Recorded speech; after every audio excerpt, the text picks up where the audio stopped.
Marcos, capítulo 12. Jesus então passou a ministrar-lhes por meio de parábolas. Certo homem plantou uma vinha, ergueu uma cerca ao redor dela, cavou um tanque para esmagar as uvas e construiu uma torre de vigia. Depois, arrendou a vinha para alguns lavradores e partiu de viagem. Chegando a época da colheita, enviou um servo aos lavradores, com o objetivo de receber deles sua parte do fruto da vinha. No entanto, eles o agarraram, o espancaram e o mandaram embora de mãos vazias.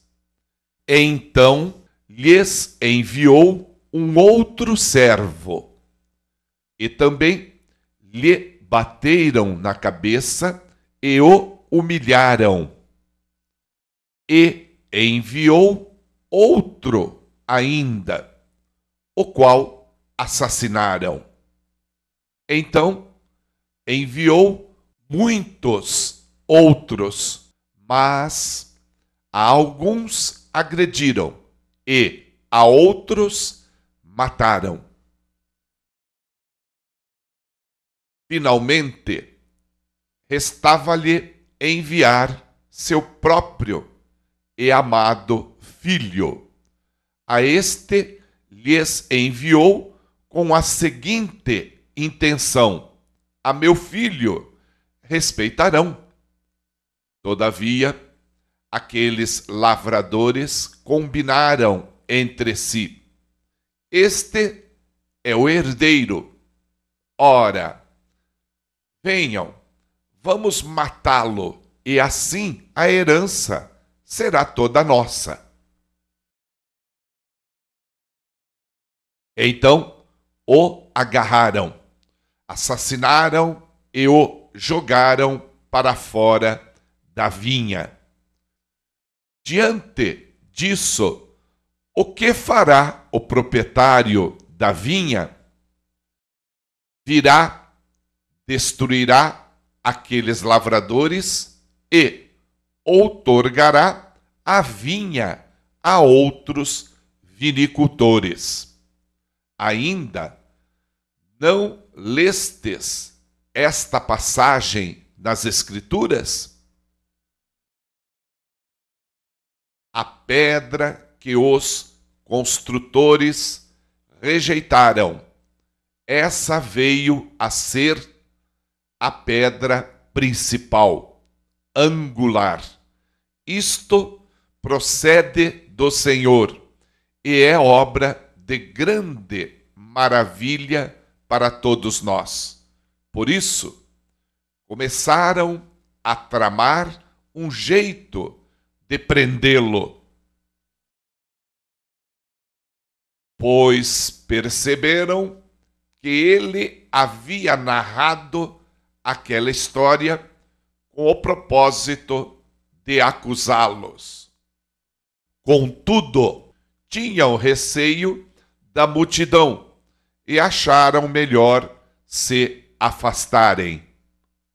Mais tarde, enviaram a Jesus alguns dos fariseus e herodianos para tentar condená-lo em alguma palavra que proferisse. E, ao se aproximarem, lhe questionaram: Mestre, sabemos que és verdadeiro e que não te deixas influenciar por ninguém, pois não te impressionas com a aparência exterior das pessoas, mas ensinas o caminho de Deus em conformidade com a mais pura verdade. Assim sendo, diga-nos, é lícito pagar imposto a César ou não? Devemos pagar ou podemos nos recusar?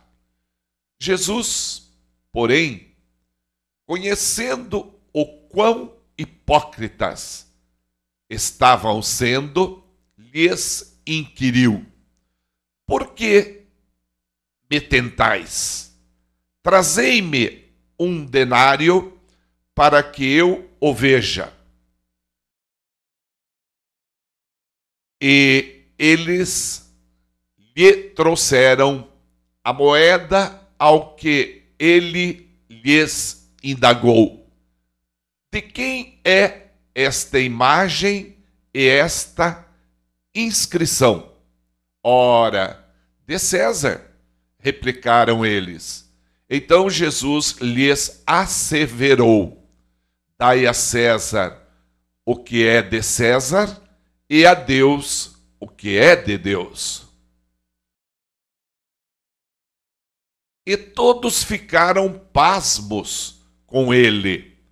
Depois chegaram os saduceus, que pregam não haver qualquer ressurreição, com a seguinte questão: Mestre, Moisés nos deixou escrito que, se o homem morrer e deixar sua esposa sem filhos, seu irmão deverá se casar com a viúva e gerar filhos para seu irmão. Ora, havia 7 irmãos. O primeiro casou-se e faleceu sem deixar filhos. Então, o segundo desposou a viúva, mas também morreu sem deixar descendentes. O mesmo ocorreu com o terceiro. E, dessa forma, nenhum dos 7 irmãos deixou filhos. Finalmente, faleceu também a mulher. Na ressurreição, de quem essa mulher será esposa? Haja vista que os 7 irmãos foram casados com ela. Então Jesus os admoestou: não é sem motivo que errais tanto, pois não compreendeis as Escrituras, nem o poder de Deus. Quando os mortos ressuscitam, não se casam mais, nem são dados em casamento, pois se tornam como os anjos nos céus. A respeito da ressurreição dos mortos, ainda não tendes lido no livro de Moisés, no texto referente à sarça, como Deus lhe declarou: eu sou o Deus de Abraão, o Deus de Isaque e o Deus de Jacó? Ora, ele não é Deus de mortos, e sim o Deus dos vivos. Estais absolutamente enganados. Um dos mestres da lei achegou-se e os ouviu argumentando. Ao constatar como Jesus lhes houvera respondido esplendidamente, perguntou-lhe: de todos os mandamentos, qual é o mais importante? Esclareceu-lhe Jesus: o mais importante de todos os mandamentos é este: ouve, ó Israel, o Senhor, o nosso Deus, é o único Senhor.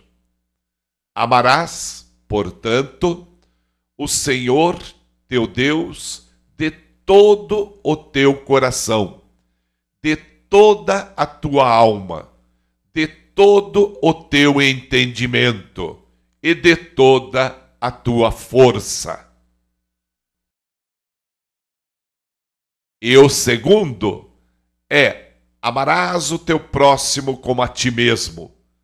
Não existe qualquer outro mandamento maior do que estes. Então, o escriba exaltou Jesus: muito bem, mestre. Estás absolutamente certo ao afirmares que Deus é único e que não existe outro que se compare a Ele. E que amar a Deus de todo o coração e de todo o entendimento e com todas as forças, bem como amar ao próximo como a si mesmo, é muito mais importante do que todos os sacrifícios e ofertas juntos. Jesus, por sua vez, vendo que o homem havia respondido com sabedoria, revelou-lhe: não estás distante do reino de Deus.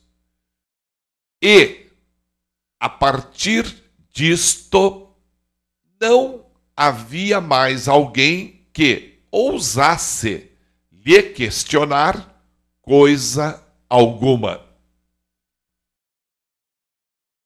Mais tarde, Jesus estava ensinando no templo, quando levantou uma questão: como podem os mestres da lei pregar que o Cristo é filho de Davi, sendo que o próprio Davi, expressando-se pelo Espírito, afirmou: o Senhor disse ao meu Senhor: senta-te à minha direita, até que eu ponha os teus inimigos debaixo de teus pés. Seu próprio Davi o chama de Senhor. Como é possível, então, ser ele seu filho? E numeroso ajuntamento de pessoas o ouvia com grande deleite. E, continuando seu ensino, advertia Jesus: acautelai-vos dos escribas, pois eles fazem questão de andar com roupas especiais e de receber saudações em praças públicas, de sentar nos lugares de maior destaque nas sinagogas e ainda de ocupar as posições mais honrosas à mesa dos grandes banquetes. Eles devoram as casas das viúvas e, para dissimular, fazem longas orações. Estes, certamente, receberão condenação ainda mais severa. E Jesus foi sentar-se em frente ao local onde eram depositadas as contribuições financeiras e observava a multidão colocando o dinheiro nas caixas de coleta de ofertas. Muitos ricos lançavam ali grandes quantias. Foi então que uma viúva pobre se aproximou e depositou 2 moedas bem pequenas, de cobre e, portanto, de bem pouco valor. E chamando para perto de si os seus discípulos, Jesus lhes declarou: com toda a certeza vos afirmo que esta viúva pobre depositou no gasofilácio mais do que o fizeram todos os demais ofertantes, porquanto todos eles ofertaram do que lhes sobrava. Aquela senhora, entretanto, na sua penúria, deu tudo quanto possuía, todo o seu sustento.